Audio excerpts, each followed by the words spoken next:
शिवसेना पक्षप्रमुख आदरणीय उद्धव साहेब ठाकरे यांना की त्यांनी या मेळाव्याला मार्गदर्शन करावं। अरे आवाज कुणाचा? उद्धव साहेब आगे बढ़ो। वंदनीय हिंदुहृदय सम्राट शिवसेना प्रमुख बाळासाहेब ठाकरे यांचा। मी मुंबईकर शिवशक्ती भीमशक्ती एकजुटीचे प्रणेते महाराष्ट्रातील तमाम शेतकऱ्यांचे, गोरगरिबांचे, कष्टकऱ्यांचे, वारकऱ्यांचे कैवारी माननीय शिवसेना पक्षप्रमुख, महाराष्ट्र राज्याचे सन्मान्य माजी मुख्यमंत्री, कुटुंब प्रमुख श्रीमान उद्धव साहेब बाळासाहेब ठाकरे यांचा। अखंड हिंदुस्थानचे कैवारी प्रबोधनकार सुपुत्र, देव देश धर्म मराठी मनाचे मानबिंदू, हिंदू अस्मितेचे शिरोमणी, हिंदुस्थान हिंदू, हिंदुस्थानचे एकमेव हिंदुहृदय सम्राट, हिंदू धर्म रक्षक, सरसेनापती, मानवता मान्य शिवसेना प्रमुख श्रीमान बाळासाहेब ठाकरे यांचा। आवाज कुणाचा? श्रद्धांजली वाहिली।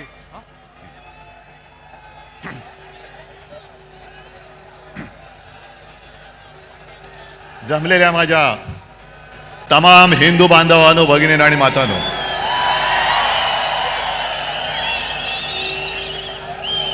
आपल्या परंपरेप्रमाणे सर्वांना दसऱ्याच्या पहिल्या प्रथम मी शुभेच्छा देतो, विजयादशमीच्या शुभेच्छा। आणि किती वेळा मी बोलायचं की अशी जीवाला जीव देणारी माणसं हेच खरं आयुष्यामधलं सोनं असतं। आणि म्हणूनच अनेक पक्षांचं आपल्या शिवसेना फोडण्याकडे लक्ष आहे। आणि त्यांना असं वाटलं की काही जणांनी त्यांनी पळवलंय, जे पळवलं ते पितळ होतं, सोनं माझ्याकडेच आहे। आता घरून येताना मी आजूबाजूला पाहत होतो, वाघाचं कातडं पांघरलेल्या लांडग्याची गोष्ट आपल्याला माहिती आहे, पण बाळासाहेबांची भगवी शाल पांघरणाऱ्या गाढवाचं चित्र मी आज पहिल्यांदा पाहिलं। गाढवावरती किती शाली टाका, गाढव ते गाढवच। आणि जसं आता संजय राऊत यांनी उल्लेख केला, अमित शहांचा जोड्याचा भार वाहणारे गाढव,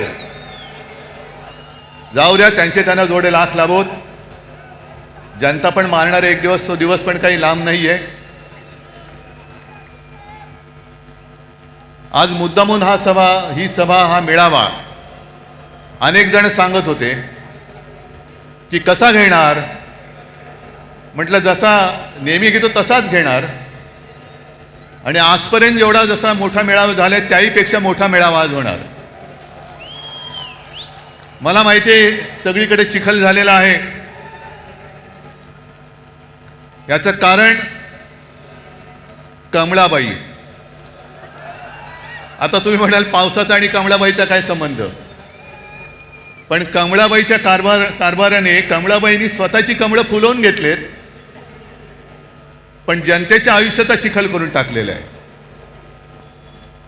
आणि अंबादास, तुम्ही शेतकऱ्यांचा विषय पूर्ण मांडलात, जी हालत शेतकऱ्यांची झाले त्याची थोडीशी चुणूक आपल्याला येईल या पावसात भिजताना आणि चिखलात बसल्यावरती। घरादाराचं संपूर्णपणे चिखल झालेलं आहे त्यांच्या। शेतकऱ्याची शेतजमीन तर वाहून गेलीच, पण घरादारामध्ये सुद्धा चिखल घुसलेला आहे। राहायचं कुठे? शेतकरी जो आपल्याला अन्नधान्य देतो, 2 घास देतो, तो शेतकरी आज विचारतोय की आम्ही खायचं काय? ही अशी परिस्थिती यापूर्वी कधी आलेली नव्हती। हे एवढं मोठं संकट, आजपर्यंत मराठवाडा हा अवर्षणग्रस्त होता, आता तिकडे अतिवृष्टी झालेली आहे। अतिवृष्टी म्हणजे आपत्तीग्रस्त। आणि मी तुम्हाला सगळ्यांना आवाहन करतोय, सर्व शिवसैनिकांना आवाहन करतोय, हे संकट फार मोठं आहे। जसं लिंबाळा दाऊला भूकंप झाला होता आणि शिवसेनेने एक गाव आपण दत्तक घेतलं होतं, राऊत साहेब तुम्ही होतात, खैरे साहेब होते, आपण अर्थात आपल्याकडे सरकार नाहीये, पण जी काय करता येईल ती फुलला फुलाची पाकळी ही मराठवाड्याच्या शेतकऱ्यासाठी आणि उद्ध्वस्त झालेल्या नागरिकांसाठी देऊ. अगदी मोठी बाग जरी नाही तरी काही जणांच्या आयुष्यात एखादं फुल जरी आपण फुलवू शकलो तरी मी म्हणेन आपल्या आयुष्याचं सार्थक झालं. हे करायला पाहिजे. कारण आजचे जे मुख्यमंत्री आहेत, मी काल मुद्दामून प्रेस कॉन्फरन्स घेतली, माणसं कशी बदलतात बघा. आपलं राज्य होतं तेव्हा हेच बोंबलत फिरत होते, ओला दुष्काळ जाहीर करा, आणि आता ते मुख्यमंत्री झाल्यानंतर बोलतायत की ओला दुष्काळी संज्ञाच नाहीये. नसेल, पण जनता संकटात आहे, खड्ड्यात घाला तुमच्या संज्ञा, पण त्यांना पहिले मदत द्या. मी कालही बोललोय, आधीही बोललोय, आजही परत बोलतोय की सगळे निकष बाजूला ठेवा आणि ज्यांचं ज्यांचं नुकसान झाले त्या शेतकऱ्यांना हेक्टरी 50,000 रुपये मदत ही केलीच पाहिजे. ज्याप्रमाणे आपलं सरकार होतं तेव्हा मी कोणीही न मागता, कोणताही निकष न लावता शेतकऱ्यांची कर्जमुक्ती केली होती. काय निकष होते तेव्हा, पण माझं कर्तव्य म्हणून मी ते केलं होतं. आणि निवडणुकीच्या तोंडावरती नाही तर एकमेव माझं अधिवेशन जे झालं होतं मुख्यमंत्री म्हणून नागपूरला, त्या पहिल्या नागपूरच्या अधिवेशनात मी कर्जमुक्ती जाहीर केली आणि कालबद्ध स्वरूपात ती पूर्ण करून दाखवली होती. तशी तुम्ही कर्जमुक्ती करा. अजून यांची 2017 साली जाहीर केलेली कर्जमुक्ती अजून होते, अजून शेतकरी प्रतीक्षेत आहेत, लाभ कधी मिळणार ते पण गेलं पाण्यात सोडून. पण 2017ची कर्जमुक्ती अजून होत नाहीये. आणि आपण कर्जमुक्त केलं होतं शेतकऱ्याला. दरम्यान करोनाचं संकट आलं आणि एक गोष्ट थोडीशी राहिली होती, ज्याची सुरुवात केली होती की जो नियमित कर्ज परतफेड करतो त्याला 50,000 रुपये प्रोत्साहनपर राशी म्हणून आपण त्याला द्यायला सुरुवात केली होती. आपण सुरुवात केली आणि या गद्दारांनी त्यांच्या राशी पळवल्या आणि निघून गेले सुरत गुवाहाटीला, म्हणून ते अर्धवट राहिलं. पण आज आपला हा दसरा मेळावा होतोय, आणखीन 2-4 दसरा मेळावे झालेत. बाकीच्यांबद्दल मला काही बोलायचं नाहीये, पण विशेषतः संघाचा जो दसरा मेळावा झाला त्या संघाच्या दसरा मेळाव्याबद्दल मी जरूर बोलणार आहे. कारण 100 वर्ष ही काही थोडी थोडीची वर्ष नाहीये. आज काय योगायोग आहे कल्पना नाही मला, पण संघाची 100 वर्ष पूर्ण होत आहेत आणि नेमकी गांधी जयंती आहे. हा काय योगायोग म्हणायचं की काय मला कळत नाही. पण जशी संघाला 100 वर्ष होत आहेत तसेच आज एक ज्येष्ठ स्वातंत्र्य सेनानी म्हणा, समाजसेवक म्हणा, जी पारेख यांचं दुर्दैवी निधन झाले. त्यांना सुद्धा मी आपल्या सर्वांच्या वतीने एक आदरांजली आणि श्रद्धांजली वाहतो. कारण अशी लढणारी माणसं आता कमी होत चाललेली आहे. जो लढेल तो तुरुंगात जाईल, ही अशा पद्धतीने यांची सरकारची आता नीती आणि वाटचाल सुरू झालेली आहे. जसं तुम्ही सगळ्यांनी बघितलं असाल की या कालच्या अधिवेशनात जनसुरक्षा कायदा आणला गेला. सर्वांनी विरोध केला, आपण केलाच पाहिजे, तो लागू होऊ देता कामा नयेच. मुख्यमंत्र्यांनी आणि त्यांच्या चेलाच्या पाट्याने त्याची मखलाशी केली की हा कायदा असं काही एकट्यासाठी नाही, सगळ्या संघटना जर कोणी अति डावे, कडवे डावे, आम्ही कडवे डावे वगैरे ओळखत नाही, आम्ही देशद्रोही आणि देशप्रेमी दोनच जणांना ओळखतो. पण तुम्ही नुसतं आम्हाला तोंड देखल्या काहीतरी कारण सांगणार असाल तर उदाहरणासकट सांगतो की कसा गैरवापर होतोय. सोनम वांगचुक एक चांगला देशभक्त, सोनम वांगचुक या माणसाने अतिशय दुर्गम भागात, लेह लडाख, जिकडे कडाक्याची थंडी, नुसती कडाक्याची नाही, हाडं मोडतील अशी थंडी असते, त्या थंडीमध्ये आपले जवान नीटनेटके राहावे, त्यांना काहीतरी उबदार एक आडोसा मिळावा म्हणून सोलार टेक्नॉलॉजीवरती त्यांना छावण्या बांधून दिल्या, ती टेक्नॉलॉजी त्यांनी दिली. पाण्याचं दुर्भिक्ष होतं, ते दुर्भिक्ष होऊ नये, पाणी मिळालं पाहिजे म्हणून त्यांनी आईस तुपाची योजना आणली. काल परवापर्यंत जे मोदींची स्तुती करत होते, पण त्यांनी आंदोलन सुरू केलं का? न्याय हक्कासाठी. लेह लडाखला न्याय हक्क मिळालाच पाहिजे. न्याय हक्क ही लोकशाहीतली मूलभूत गरज आहे आणि न्याय हक्कासाठी त्यांनी लढाई करत होते, करतायत. उपोषण चालू ठेवलं होतं, पण सरकार ढुंकून बघायला तयार नाही. मग पेटले सगळे. काय त्याला आता जेनजी जसं नेपाळमध्ये पेटले, लेह लडाखमध्ये रस्त्यावरती आले आणि मोदी बाबांनी त्यांना सरळ उचलून रासुकाखाली आत टाकून दिलं. जा, 1 वर्षाचा बाहेरच पडणार नाही. हा जनसुरक्षा कायदा, हम करे सो कायदा, तोच आपल्याला तोडून मोडून टाकायचा आहे. तोच तोडून मोडून टाकायचा आणि टाकलाच पाहिजे.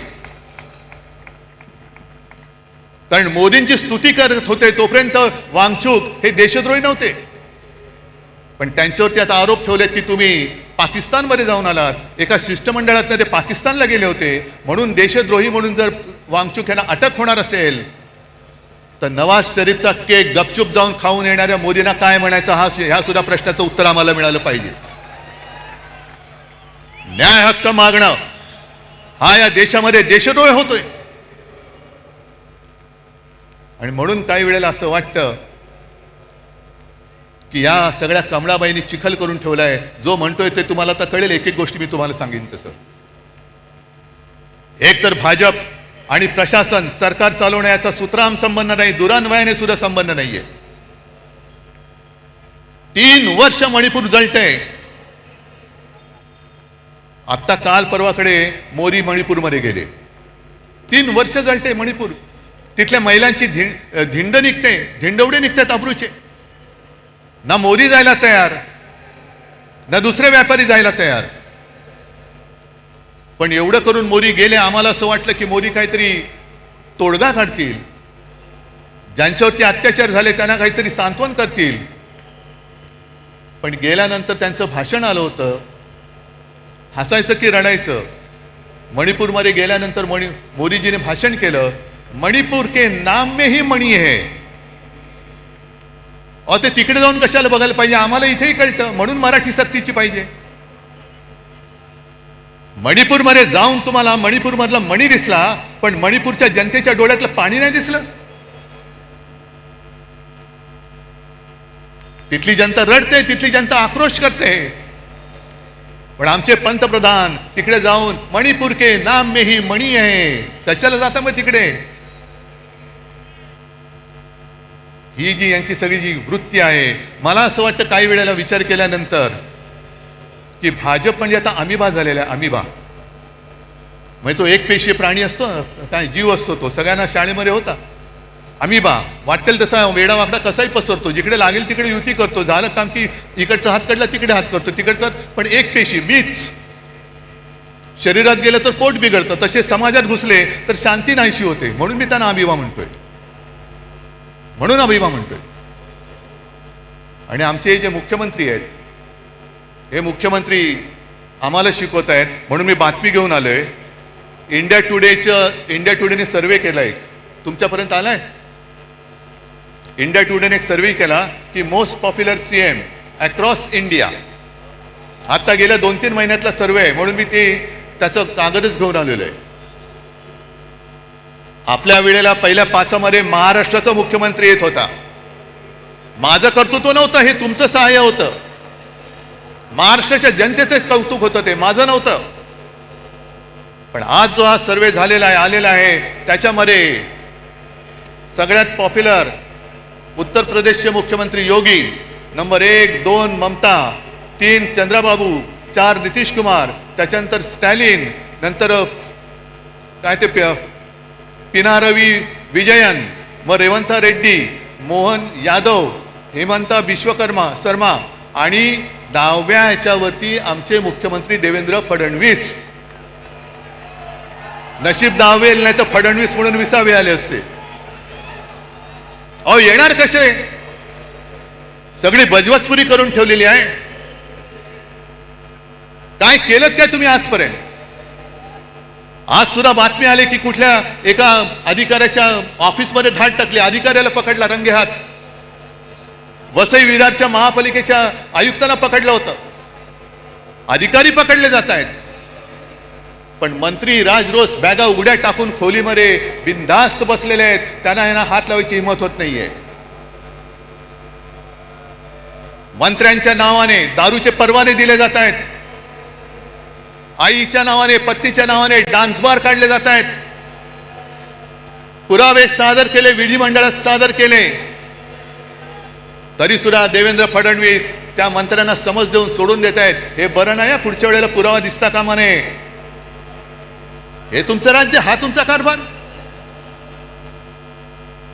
आणि म्हणून मला RSS मोहन भागवत यांना विचारायचे काही प्रश्न. हे मी प्रश्न लिहून आणलेले, पण आता याचे कागद ओले झालेत आहेत तरी, कारण आता निवडणुका येत आहेत. मुंबई महापालिकेची निवडणूक आहे. निवडणूक तुम्ही लावाच, जनता वाटच बघते. आज येताना सुद्धा मुंबईच्या रस्त्याची झालेली चाळण हे सगळेजण बघतायत. अख्खी मुंबई भोगते. जरा कुठे पाऊस झाल्यानंतर तुंबणारी मुंबई, तुम्ही ते मेट्रो आणि मोनो चालू ठेवण्याच्या ऐवजी मुंबईमध्ये आता बोट सेवा सुरू करा. मेट्रोचं स्टेशन तुंबतंय, मोनोरेल लटकते, खड्डे पडतायत, ट्रॅफिक वाढतोय. आणि हे आपले महापालिकेत भाजपचा महापौर झालाच पाहिजे म्हणून बोंबलून हे पुन्हा दिल्लीला जातात अमित शहा. आणि मग जशा निवडणुका जवळ येत आहेत तसतसे आता भाजपवाले यांना दुसरा उद्योग नाही, हे पुन्हा हिंदू मुस्लिम करायला लागलेले आहेत. असतील इकडे सुद्धा मुसलमान आले असतील, येऊ द्यात. कारण शिवसेना प्रमुखांनी सांगितलेलं आहे, या देशामध्ये धर्म कोणाचाही कोणताही असू शकतो. आम्ही हिंदू आहोत, कोणी मुसलमान आहेत, कोणी ख्रिश्चन आहेत. धर्म कोणाचा कोणताही असला तरी राष्ट्र धर्म हा एकच असला पाहिजे, तो म्हणजे आपला हिंदुस्थान. धर्म आपल्या घरामध्ये ठेवा, पण घराच्या बाहेर जेव्हा आम्ही पडतो तेव्हा आमचा देश हाच माझा धर्म, ही शिवसेना प्रमुखांची शिकवण आहे. आणि तुमचं काय हिंदुत्व? म्हणून मला मोहन भागवतांना विचारायचंय, आणि जे भाजपवाले आमच्या अंगावरती येत आहेत की ह्यानी मुंबई जिंकले तर खान महापौर होईल. अरे तुम्ही मुंबई जिंकू शकत नाही तर त्या अदानीच्या चरणावरती मुंबई तुम्ही समर्पयामी करून देऊन टाकाल. जानवं घालाल, शेंडी ठेवाल आणि अदानी नाम समर्पयामी. ही काय व्यापारी म्हणून तुम्ही इकडे मुंबईकडे बघताय, आम्ही आमचा जीव म्हणून मुंबईकडे बघतो आहोत. आणि आम्हाला जर का हिंदुत्व शिकवण्याचा प्रयत्न करत असाल तर पहिला आम्ही भाजपला परत सांगतो, तुमच्या फडक्यावरचा हिरवा रंग काढून टाका आणि मग आमच्याशी हिंदुत्वाच्या गप्पा करा. पहिलं ते तुमचं फडकं आहे, फडकच आहे, तो भगवा असूच शकत नाही. कारण भगवा हा शिवसेनेच्या हातामध्ये आहे, शिवसैनिकाच्या हातामध्ये आहे. तुमच्या फडक्यावरचा हिरवा काढा आणि मग आमच्या अंगावरती या. आणि मग 100 वर्ष झाल्यानंतर मोहन भागवतांना मी सांगतोय की भागवत साहेब, हे तुमचे चेले चपाटे आहोत. 100 वर्ष झाल्यानंतर तुम्हाला समाधान आहे का की ज्या कामासाठी 100 वर्ष संघाने मेहनत केली आणि त्या मेहनतीला आज लागलेली ही विषारी फळं, ही फळं बघितल्यानंतर तुमचं समाधान होतंय का? तुम्हाला आनंद मिळतोय का की याजसाठी केला होता अट्टहास, ही विचारी सगळी फळं त्या झाडाला लागलेत? आणि मला असं वाटतं की कदाचित भागवत साहेबांना सांगता येत नसेल, पण RSSचा हेतू ब्रह्मदेवाचा बाप होण्याचा असेल. पण ब्रह्मदेव नाही झाला, ब्रह्म राक्षस झालेला आहे. आणि मुद्दामून तुम्हाला सांगतो, मी ब्रह्म राक्षस हा शब्द जाणीवपूर्वक वापरतो आहे. सगळ्यांनी घरी जाताना गुगलवरती ब्रह्म राक्षस या शब्दाचा अर्थ बघा. आमच्या अंगावरती हिंदुत्व म्हणून येताना मोहन भागवतांनी जे सांगितले, गेले काही वर्षातली त्यांची वाक्य आहेत. मुस्लिमों को लेकर RSS चीफ मोहन भागवत की बैठक में लिया गया बड़ा निर्णय, अब घर घर पहुंचेगी टीम. RSS प्रमुख मोहन भागवत ने दिल्ली में मुस्लिम धर्मगुरुओं के साथ बैठक की, जिसका उद्देश्य हिंदू और मुसलमानों के बीच की दूरी को कम करना है। पिछले 3 वर्षों से भागवत इस दिशा में सक्रिय है, मदरसों का दौरा कर रहे हैं और मुस्लिम नेताओं से मिल रहे हैं। हे जे बेंबीच्या देठापासून ओरडणारे भाजपडे आहेत त्यांना विचारतोय, मोहन भागवतांनी हिंदुत्व सोडले बोलण्याची हिंमत आहे का तुमची? आहे हिंमत? आणि हे एवढ्यापुरतं थांबलेलं नाहीये. या बातम्या ज्या आहेत, 2022 ची बातमी एक आहे की मोहन भागवत यांनी मशिदीला भेट दिल्यानंतर त्यांचे मुसलमानांचे जे सर्वोच्च नेते आहेत उमर अहमद इलियासी यांनी त्यांचा राष्ट्रपिता म्हणून उल्लेख केला. हिंदुस्थान मधल्या मुसलमानांच्या सर्वोच्च नेत्याने मोहन भागवतांचा राष्ट्रपिता म्हणून उल्लेख केला. जा भाजपड्यांना विचारा त्यांना जाऊन की हिंदुस्थानचे राष्ट्रपिता म्हणालेत का पाकिस्तानचे राष्ट्रपिता त्यांना म्हणालेत. आमच्या अंगावरती येतं. अरे तुम्हाला लाज लज्जा शरम काय आहे की नाही? एक तर काहीतरी ठरवा. आम्ही जे बोललो ते एवढ्यासाठी बोललो ना, आकार ना उकार ना ध्येय ना धोरण, कसाही वावरतोय, कसाही वाढतोय, कसाही पसरतोय.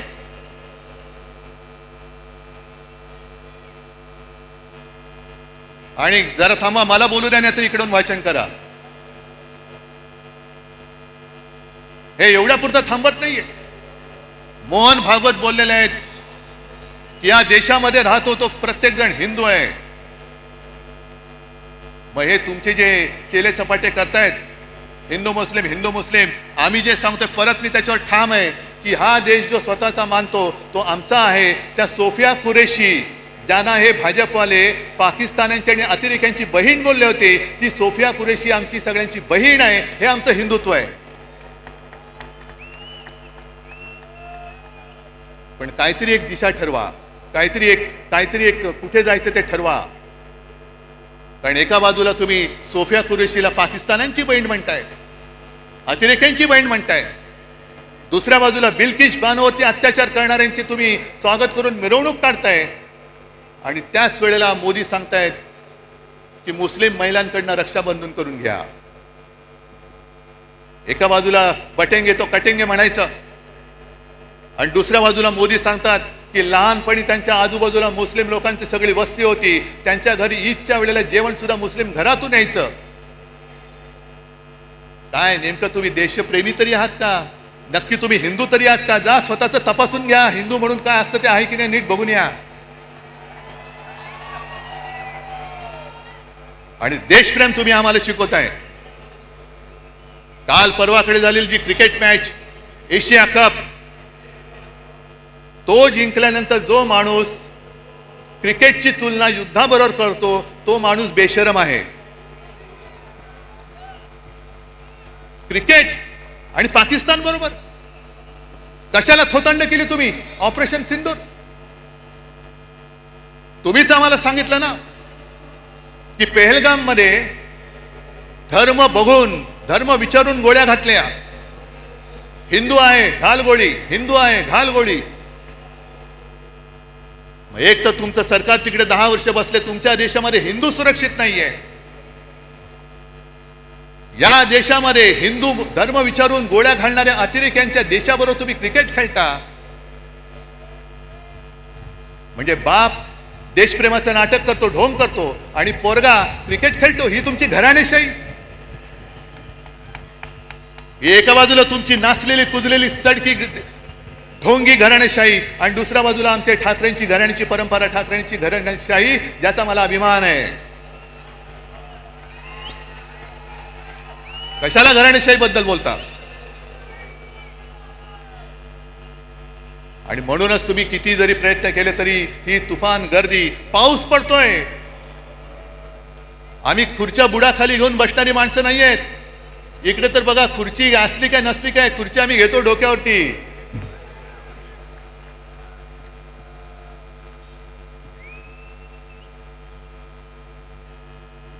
आणि मुंबईच्या बद्दल जर का बोलायचं झालं, कारण आता निवडणुका मागून निवडणुका येणार.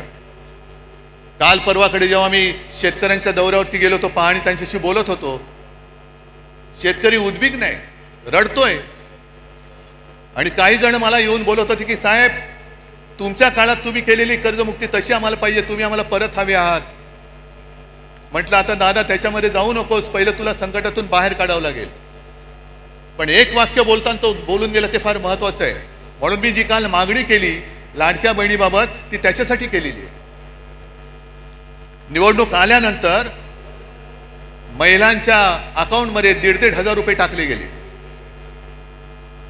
आणि ही गोष्ट काही प्रमाणात आपण मान्य केली पाहिजे की महिला थोड्याशा नाही म्हटलं तरी जिकडे खायला अन्न नाही तिकडे 1,500 रुपये मिळत असतील आणि घरापुरते 1-2 रात्री मुलाबाळांना काहीतरी खाऊ देऊ शकत असेल तर महिला थोड्याशा नाही म्हटलं तरी अरे हे बरं चाललंय.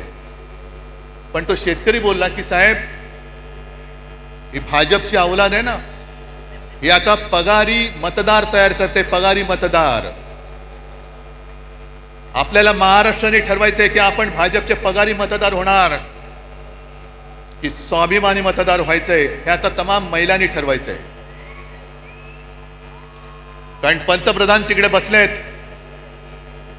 आज माझी अशी अपेक्षा होती की सर्व कामं रद्द करून 1 फुल आणि 2 हाफ जे आपल्याकडे आहेत, मुख्यमंत्री आणि 2 उपमुख्यमंत्री हे तिकडे दिल्लीत जाऊन बसायला पाहिजे होते की माझा महाराष्ट्र आज बुडतोय, अतिवृष्टीमध्ये भिजून चाललाय, जीवन उद्ध्वस्त झालेलं आहे. सगळे निकष बाजूला ठेवून केंद्राकडनं आम्हाला भरघोस मदत द्या, 10,000, 20,000, 25,000 कोटी रुपये आम्हाला द्या. पण पंतप्रधानांना प्रस्ताव पाहिजे. देवेंद्र फडणवीसांचा अभ्यास सुरू आहे. अभ्यास होईपर्यंत त्यांना माहिती आहे की लोक विसरून जातात. जरा थोडंसं काहीतरी हातावर टिकवलं की निवडणुका आपण पार पाडू, मग काय बसले बोंबलत. बिहारमध्ये निवडणुकांच्या तोंडावरती पंतप्रधान तिथल्या महिलांच्या अकाउंटमध्ये 10,000 रुपये त्यांनी टाकलेत.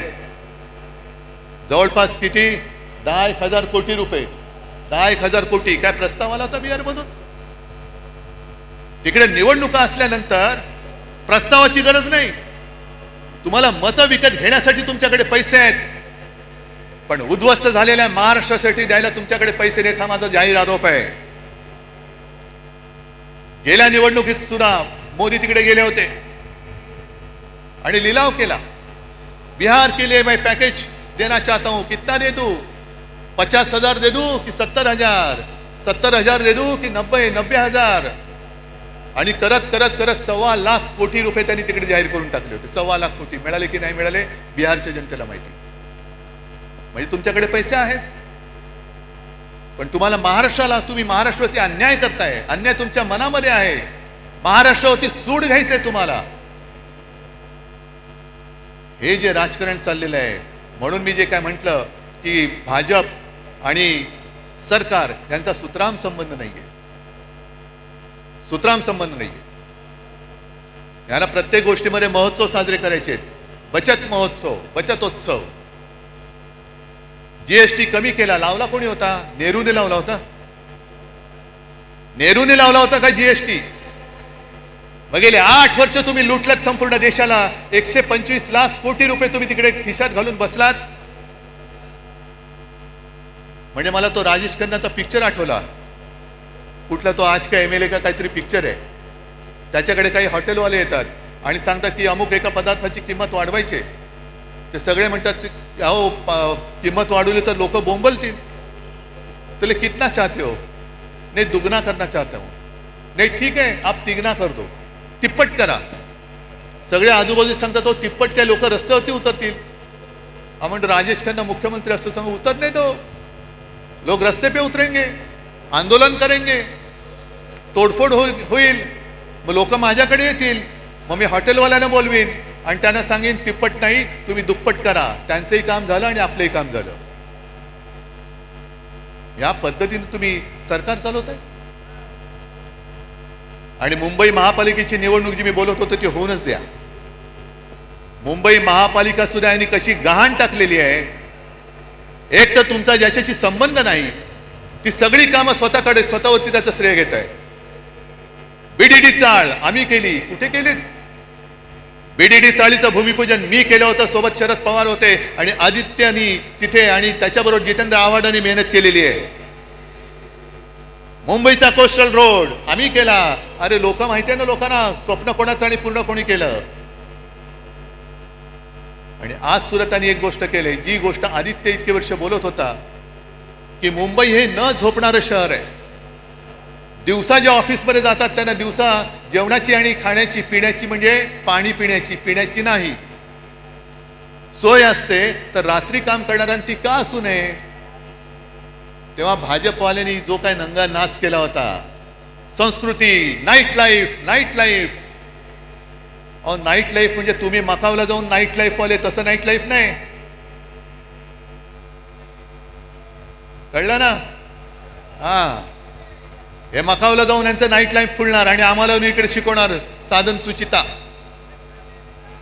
आज जे आपण बोलत होतो तेच त्यांनी केले. रात्री सुद्धा आम्ही पब आणि बारची मागणी करतच नव्हतो. उलटा आमचं म्हणणं आहे बार रद्दच करा. जे तुमचे मंत्री चालवत आहेत त्यांना पहिल्या मंत्रिमंडळातून काढा, ही आमची मागणी आहे. पण सगळं श्रेय आपल्याकडे घ्यायचं आणि दुसरं तुमच्याकडे द्यायची. मुंबई महापालिका सुद्धा आज जवळपास 2.25 लाख कोटीच्या तुटीमध्ये आणि खड्ड्यामध्ये टाकलेली आहे. सहन करायचं आपण, बघत बसायचं आपण. आणि निवडणूक घेऊ शकतील असं मला वाटत नाही, कारण लोकप्रतिनिधी ज्या दिवशी सभागृहात जातील त्या दिवशी यांनी 3 वर्षात खाल्लेली सगळी मुंबईची तिजोरी ही जनतेसमोर येईल. आम्ही आणणार व्हाईट पेपर, पहिला काढणार, त्याच्यावरती व्हाईट पेपर काढणार आहे. बोलण्यासारख्या बऱ्याच गोष्टी आहेत, मला हरकत नाहीये, पण तुम्ही तरी किती वेळ भिजणार.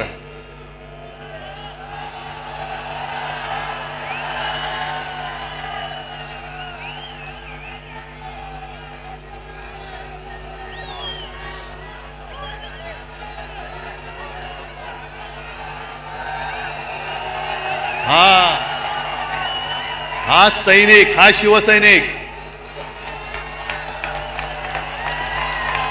हा खरा शिवसैनिक. नाही राहू द्या, तुम्ही कितीही जल्लोषात असला तरी मला थोडं भान ठेवून बोलायला पाहिजे.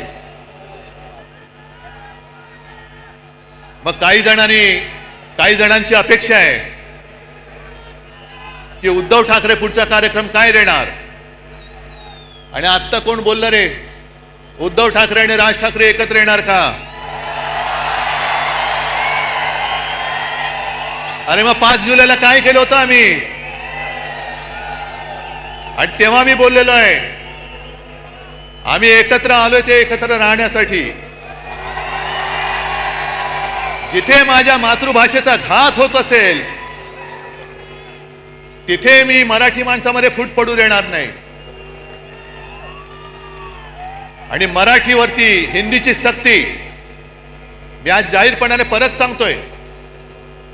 आमचा हिंदीला विरोध नाही, पण आमच्यावरती सक्ती करायची नाही, हे सुद्धा तेवढंच महत्वाचं आहे. जी भाषावर प्रांतरचना झाली त्या प्रांतरचनेप्रमाणे प्रत्येक भाषेला एक प्रांत मिळाला. मग गुजराती लोकांना गुजरात मिळालं, बंगाली लोकांना बंगाल मिळालं, कानडी लोकांना कर्नाटक मिळाला, तमिळ सगळंच मिळालं, राजस्थान असेल, मध्य प्रदेश असेल, झारखंड असेल. तसा मराठी भाषेला महाराष्ट्र मिळाला. भाषावर प्रांतरचना झाल्यानंतर प्रत्येक राज्याला राज्याचं सरकार मिळालं, राज्याची राजधानी मिळाली. पण महाराष्ट्राला महाराष्ट्राची राजधानी मिळाली नव्हती. ती मुंबई, मराठी माणसांनी रक्त सांडून मिळवलेली मुंबई, ही जर का या व्यापाऱ्यांच्या खिशात जात असेल तर खिसा फाडून आम्ही मुंबई राखल्याशिवाय राहणार नाही. त्याच्यामुळे या ज्या काही कंड्या पिकवल्या जात आहेत, दसरा मेळाव्यात राज ठाकरे येणार का, उद्धव ठाकरे जाणार का, त्या सगळ्या मराठी द्वेष्ट्यांना सांगतोय की तुम्ही आमच्या मराठीला हात लावून बघा, हिंमत असेल तर हात लावून बघा, हात जागेवर ठेवणार नाही. आमचं कोणाशी भांडण नाहीये. काय किती आतापर्यंत मारामाऱ्या झाल्या, आमच्या अंगावरती येऊ नका. जे शिवसेना प्रमुखांनी शिकवलंय, एक तर कोणाच्या अंगावर जायचं नाही, पण कोणी अंगावर हात उचलला तर तो हात जागेवर ठेवायचा नाही. आणि तीच शिकवण घेऊन आम्ही पुढे चाललेलो आहोत. आम्हाला कोणाचं उणं दोणं काढायचं नाहीये. पण विशेषतः मी दोन महत्वाच्या गोष्टी ज्या तुम्हाला सांगितल्या, एक म्हणजे भारतीय जनता पक्षाला मी आज इशारा देतोय की हिंदुत्वावरनं आमच्या अंगावरती येऊ नका. तुमच्या सगळ्या टोप्या घातलेले फोटो मी त्याचं प्रदर्शन लावल्याशिवाय राहणार नाही. एक काहीतरी मोदीजींना विचारा, मोहन भागवतजींना विचारा की हे तुम्ही करताय हे या दिशेने जायचे काय थोतांड आहे. आणि आम्हाला प्रश्न विचारण्याच्या आधी तुम्ही तुमच्या नेत्यांना प्रश्न विचारा की ती पटेंगे तो कटेंगे कधी करायचं आणि राखी कधी बांधायची. एका राज्यामध्ये गोवंश हत्या बंदी, म्हणजे मी पूर्वी बोललोय, याच दसरा मेळाव्यात बोललेलो आहे की महाराष्ट्रामध्ये गोमाता आणि बाजूला जाऊन खाता, हे तुमचं हिंदुत्व. आणि 2-3 वर्षापूर्वी त्या उत्तरेमधल्याच राज्यामध्ये तो आर्यन मिश्रा नावाचा एक पोरगा, 22-23 वर्षाचा पोरगा मित्रांबरोबर चालला होता रात्री. त्याचा पाठलाग करून त्या बोगस तथाकथित गोरक्षकांनी त्याला भर रस्त्यात गोळ्या घालून मारला. त्याने शिक्षा झाली की नाही कोणालाच माहिती नाहीये. पण तुम्ही माणसं मारताय संशयावरनं. गोमांसाची तस्करी करतोय म्हणून तिकडे मारायचं आणि इकडे गोमांस जाऊन खायचं, ही कुठली पद्धत आहे तुमची? जे नॉर्थ ईस्ट आहे, जे किरण रिजिजू आहेत, त्यांनी सुद्धा सांगितले, तिथल्या त्यांच्या प्रदेशाध्यक्षांनी सांगितले की ते त्यांच्या राज्यामध्ये गोमांस खातात. मग ते तुमच्या पक्षात अजून कसे ठेवले? त्यांना काना लात मारून घालून टाकत. त्याच्यामुळे एकदा काय ती व्याख्या ठरवा, चौकट ठरवा. पण तुम्ही हिंदुत्वाचं ढोंग आणि देशभक्तीचं सोंग हे आता सोडा. मी भाजपला प्रेमाने सांगतोय, प्रत्येक वेळेला काय आग पाखड करण्याची गरज आहे अशातला भाग नाही. एक तर नशिबाने तुम्हाला संधी मिळालेली आहे, त्या संधीचं सोनं करा. हा आता सगळा चिखल केला ना, तो चिखल करू नका. कारण ही संधी फार मोठी आहे, ही कोणाला मिळत नाही अशी संधी. आणि त्यावेळेला म्हणजे जनता पार्टीच्या वेळेला शिवसेना प्रमुखांनी काढलेले कार्टून मला आठवते. कारण इंदिरा गांधींनी आणीबाणी लादली होती, अनेक जण तुरुंगात गेले होते. काही जणांनी तुरुंगात जाऊन इंदिरा गांधींनी पत्र सुद्धा लिहिली होती की आता आम्ही तसं करणार नाही, आमची पूर्ण संघटना ही तुम्ही म्हणाल तसं आम्ही देशसेवेला वाहून टाकू. हे कोण म्हणाले? जर का सिनियर लोकांना विचारलं, ते पुस्तक आहे माझ्याकडे, ते पत्र पण आहे माझ्याकडे. आणि त्याच्यानंतरच्या निवडणुकीमध्ये देशाने इंदिराजींचा पराभव केला होता. आम्हाला हुकुमशाही नकोय, लोकशाही पाहिजे, जनता पक्ष पाहिजे. मग जयप्रकाश नारायण यांनी पुढाकार घेऊन सगळ्यांना एकत्र केलं होतं. मोरारजी देसाई गुजरातमध्येच जन्मलेले, त्यांना पंतप्रधान केलं आणि 2.5 वर्षात सरकार कोसळलं. तेव्हा बाळासाहेबांनी त्या सुमारास एक कार्टून काढले, त्या फटकारे पुस्तकात आहे. मोरारजी देसाई असे एक उतार दाखवले आहे आणि एक महिला, तिच्यावर लिहिले लोकशाही आणि वरती लिहिले परतीचा प्रवास. कारण ती लोकशाही तिला धरून तेव्हाचे पंतप्रधान मोरारजी देसाई तिला अंधाऱ्या खाईमध्ये घेऊन चालले, लोकशाहीला खाईत घेऊन चाललेले आहे.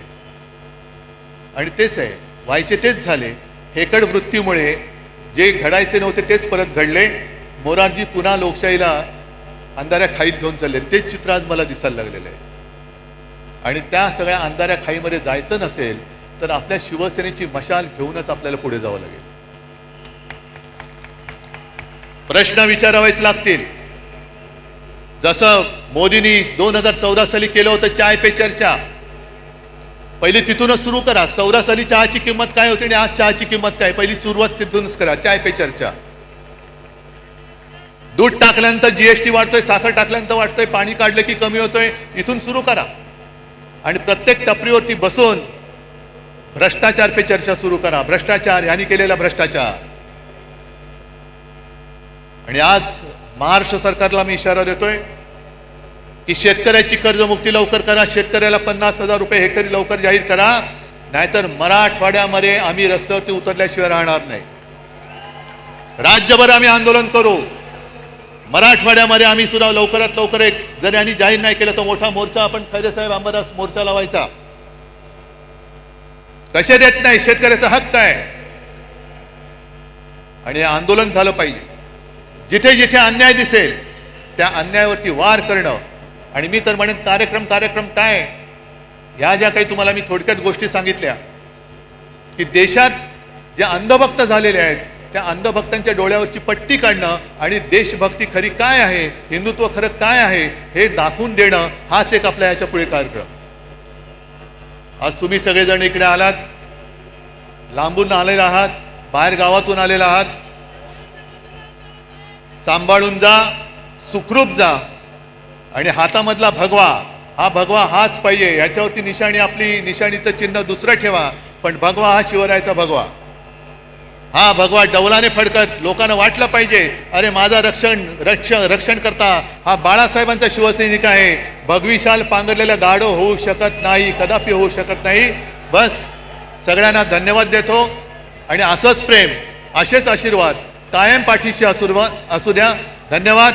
जय हिंद, जय महाराष्ट्र.